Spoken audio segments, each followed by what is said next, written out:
Good morning, students. In your class 10 social science, we are studying making of Constitution of India, and today we will study the Constituent Assembly and its functioning.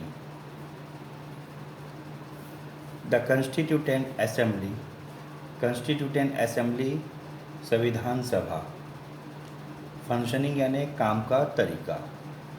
The Constituent Assembly and its functioning, इसमें हम पढ़ेंगे संविधान सभा का गठन और काम के तरीके। In 1946, the British government sent a cabinet mission to India under the chairmanship of Lord Patrick Lawrence to suggest the government system and independent India would set up, and the process is it would follow to adopt a new constitution. यानी यह बोल रहा है कि second world war या द्वितीय विश्व युद्ध की समाप्ति के बाद 1946 में ब्रिटिश सरकार ने लॉर्ड पैट्रिक लॉरेंस की अध्यक्षता में एक समिति का गठन किया और यह समिति यह पता करने के लिए भारत भेजी कि स्वतंत्र भारत में शासन व्यवस्था कैसी होगी और एक नए संविधान निर्माण की प्रक्रिया क्या होगी। Right. One suggestion at the time was for all adult citizens to elect a constituent assembly to draft the constitution, but many people felt that such a process would be too time consuming.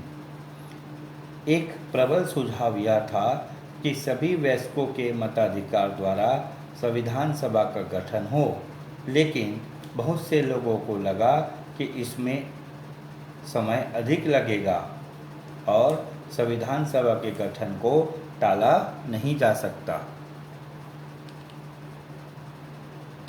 After much discussion, the cabinet mission suggested a way to compress the process, यानी समिति ने व्यापक विचार विमर्श करके जो cabinet mission जो व्यापक डिस्कशन करके विचार विमर्श करके कैबिनेट जो प्रोसेस है, कार्यकलाप है, उसको कंप्रेस करने का या छोटा करने के बारे में कैबिनेट मिशन ने सुझाव दिया। अब क्या सुझाव था? It proposed that the provincial assemblies elected under the 1935 act should act as the electoral college to choose the representatives of the Constituent Assembly. यानी समिति ने व्यापक विचार विमर्श करके सुझाया कि 1935 के नियमों के आधार पर चुनी गई प्रांतीय विधानसभाओं का उपयोग निर्वाचक मंडल यानी यहाँ पे दिया है ना इलेक्टोरल कॉलेज, यानी निर्वाचक मंडल, इलेक्टोरल कॉलेज प्रतिनिधि चुनने वाले निकाय, इसका मतलब होता है, के रूप में किया जाए।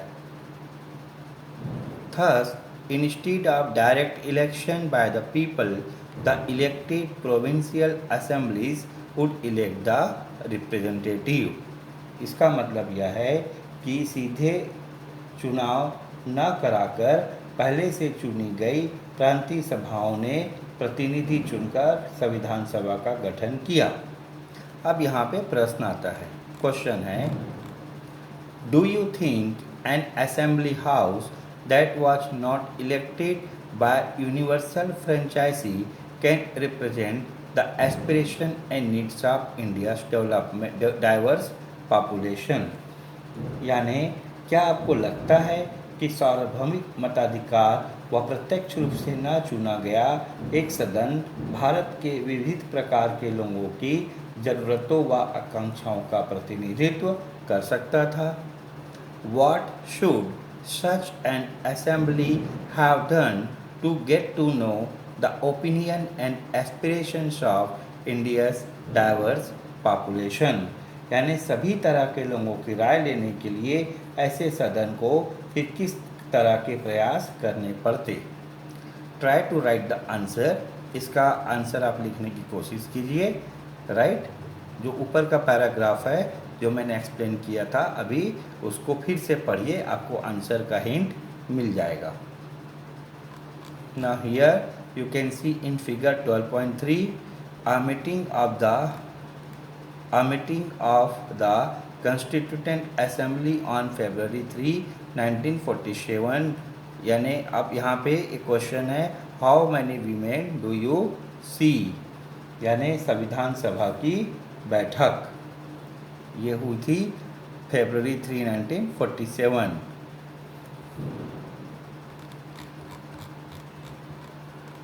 नाउ पेज यहाँ पे the indirect election process was adopted and by July 1946 the provincial assemblies had elected 292 representatives from 11 provinces। यानी कि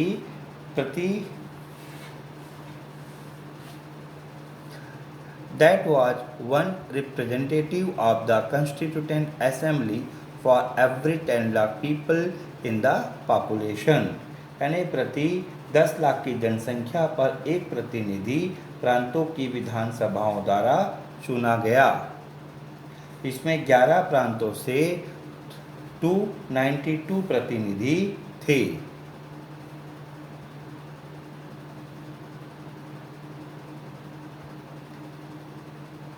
The princely states nominated another 93 representatives, which Delhi, Ajmer, Marwar and the Baluchistan province had one each, to give a total of 389 representatives in the Constituent Assembly। इस राजवाड़ों ने, princely state यानी राजवाड़ा, ठीक, princely state यानी राजवाड़ा, राजवाड़ों ने 93 तथा दिल्ली, अजमेर, मारवाड़, पूर्व व बलूचिस्तान के संभाग से एक एक प्रतिनिधि सहित सभा के लिए कुल 389 सदस्य अप्रत्यक्ष मतदान प्रणाली से जुलाई 1946 तक चुन लिए गए। During this time, tension were rising as discussion began to divide the country along religious lines। इसी बीच देश के बंटवारे से संबंधित बातचीत भी चल रही थी और communal riots broke out in many regions और बहुत से क्षेत्रों में सांप्रदायिक झगड़े व तनाव बन रहा था। When the Constituent Assembly met for the first time on December 9, 1946, it wasn't clear whether India would remain one country or be bifurcated। जब संविधान सभा की बैठक 9 दिसंबर 1946 को हुई, तब यह स्पष्ट नहीं था कि भारत एक रहेगा या बट जाएगा। It was also not clear whether the princely states would accede to India or form independent states। क्या भारत के अनेक राजा रजवाड़े भारत में सम्मिलित होंगे या स्वतंत्र राज्य बन जाएंगे। It was in this environment that the meeting was held, with Dr. Rajendra Prasad being elected as the permanent chairman of the assembly on December 11, 1946। ऐसे माहौल में भारत की संविधान सभा की बैठकें शुरू हुई, लेकिन इस पूरे दौर में संविधान निर्माण कार्य चलता रहा और 11 दिसंबर 1946 को डॉक्टर राजेंद्र प्रसाद संविधान सभा के स्थायी अध्यक्ष चुने गए। बेटा दिस डू यू नो, अब क्या इसे जाने। After the bifurcation the Indian Constituent Assembly was left with 324 members, of whom 235 were representatives of the states and 89 of the princely states. विभाजन के पश्चात भारतीय संविधान सभा में कुल सदस्य संख्या 324 थी, जिसमें 235 प्रांतों के व 89 रजवाड़ों के प्रतिनिधि थे. After August 15, 1947, the Constituent Assembly became the sovereign body serving as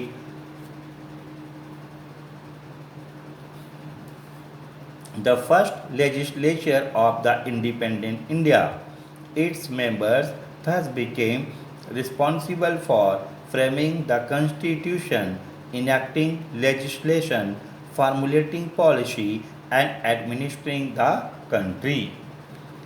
15 अगस्त 1947 से भारतीय संविधान सभा एक सार्वभौमिक प्रभुत्व संपन्न संस्था बन गई और नए राज्य की विधायिका बन गई, अर्थात संविधान निर्माण, विधि निर्माण और शासन का संचालन कार्य एक साथ इस सभा के सदस्यों का उत्तरदायित्व बन गया.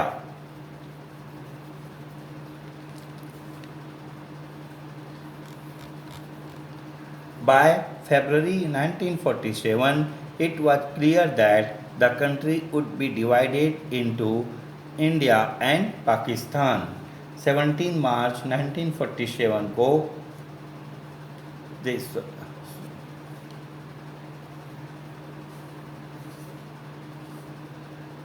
the rulers of the princely states began sending their representatives to the Constituent Assembly from April 1947.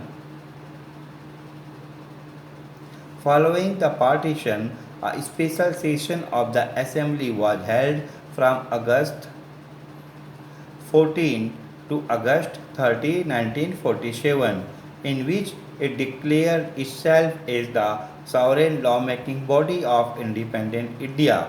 It immediately began its work by setting up a constitution drafting committee under the chairmanship of Dr. Bhimrao Ambedkar on August 29, 1947.